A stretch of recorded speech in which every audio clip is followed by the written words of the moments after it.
Hi friends, இன்னைக்கு நம்ம கடுகு விதை மற்றும் புளித்த மாவின் உவமையை குறித்த பைபிள் ஸ்டோரியை பார்க்க போகிறோம். இதோட பைபிள் ரெஃபரன்ஸ் மத்தேயு 13ஆம் அதிகாரத்திலையும் மார்க்கு 4ஆம் அதிகாரத்திலையும் இருக்கு. இயேசு ஜனங்களுக்கு கோதுமை மற்றும் களையின் உவமையை சொல்லி முடித்ததுக்கு அப்புறம் அவர் இன்னொரு உவமையும் சொல்றார். பரலோக ராஜ்யம் கடுகு விதைக்கு ஒப்பா இருக்கிறது. அதை ஒரு மனுஷன் எடுத்து தன் நிலத்திலே விதைத்தான். கடுகு விதை பார்க்கிறதுக்கு எல்லா விதைகளிலும் சிறியதா இருந்தும் அது வளரும் போது அது ஒரு மிகப்பெரிய செடியாக வளர்கிறது.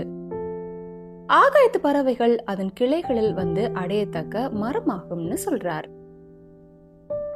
பிரெண்ட்ஸ், பாலஸ்தீன பகுதிகளில் வளர்கிற கடுகு செடிகள் அதிகபட்சமா 15 அடி உயரம் வரைக்கும் வளர்கிற தன்மையை கொண்டது. அது ரொம்ப பெரிய மரமா இல்லைனாலும் பறவைகள் அதன் கிளைகளிலே கூடு கட்டி தங்குற அளவுக்கு பெரியதாக வளரும்.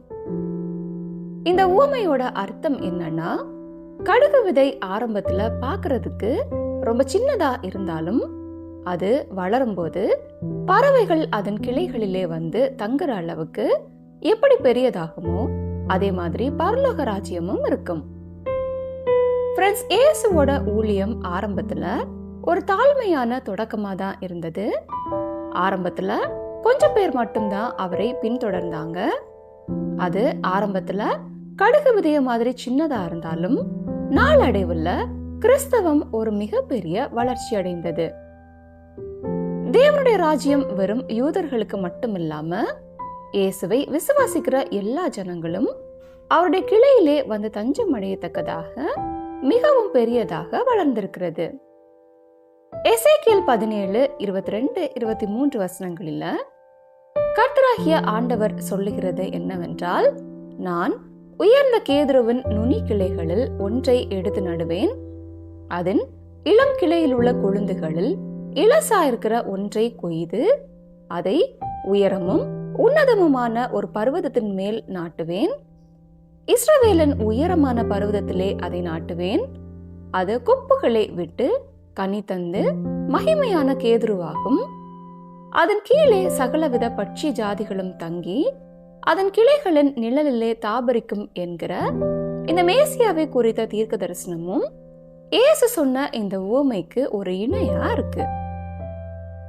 ஃப்ரெண்ட்ஸ், கிறிஸ்தவன் ராஜ்யம் ஆரம்பத்துல ஒரு அற்பமான ஆரம்பத்தை கொண்டிருந்தாலும் இன்னைக்கு சபையோட வரலாறை திரும்ப நம்ம பார்க்கும்போது இயேசு சொன்ன இந்த உவமை எவ்வளவு உண்மை என்கிறது நமக்கு புரிகிறது. கிறிஸ்தவ மிஷனரிகள் எவ்வளவோ துன்புறுத்தப்பட்டு கிறிஸ்தவத்தை அழிக்க எவ்வளவோ முயற்சிகள் நடந்தப்பவும் கூட இன்னைக்கு கிறிஸ்தவம் ஒரு மிகப்பெரிய வளர்ச்சி அடைந்திருக்கிறது. இப்ப நம்மளோட கண்களால பார்க்கிறது தேவனுடைய ராஜ்யத்தின் ஒரு சின்ன வெளிப்பாடு தான். ஆனா இயேசுவின் 2ஆம் வருகையிலே அவருடைய ஆளுகையை இந்த பூமியிலே ஸ்தாபிக்கும் போது தேவனுடைய ராஜ்யத்தின் முழு வெளிப்பாடையும் அதோட முழு வளர்ச்சியையும் நம்மளால பார்க்க முடியும். இந்த கடுகு விதைக்கு ஒப்பா இயேசு இன்னொரு உவமையும் சொல்றார். பரலோக ராஜ்யம் புளித்த மாவுக்கு ஒப்பா இருக்கிறது. அதை ஒரு ஸ்திரீ எடுத்து முழுவதும் புளிக்கும் வரைக்கும் 3 படி மாவிலே அடக்கி வைத்தாள்னு சொல்றார்.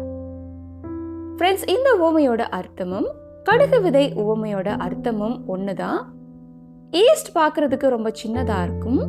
அதை ஒரு சிறிய அளவுல தான் மாவோட சேர்த்து கலப்பாங்க. ஆனா அந்த மாவை பிசைந்த கொஞ்ச நேரத்துல அந்த சின்ன ஈஸ்டோட தன்மை முழு மாவுக்கும் பரவி அது அந்த முழு மாவையும் புளிக்க வைத்து விடும். அதே மாதிரிதான் தேவனுடைய ராஜ்யமும். எப்படி அந்த சின்ன ஈஸ்ட் முழு மாவையும் புளிக்க வைத்து விடுதோ அதே மாதிரிதான் தேவனுடைய ராஜ்யமும் ஆரம்பத்துல சின்னதா இருந்தாலும் அது உலகம் முழுவதும் பரவி மிகப்பெரிய வளர்ச்சியை அடையும்னு இயேசு சொல்றார். ஓகே ஃப்ரெண்ட்ஸ், மீண்டும் அடுத்த பைபிள் ஸ்டோரியில சந்திக்கலாம். Bye friends.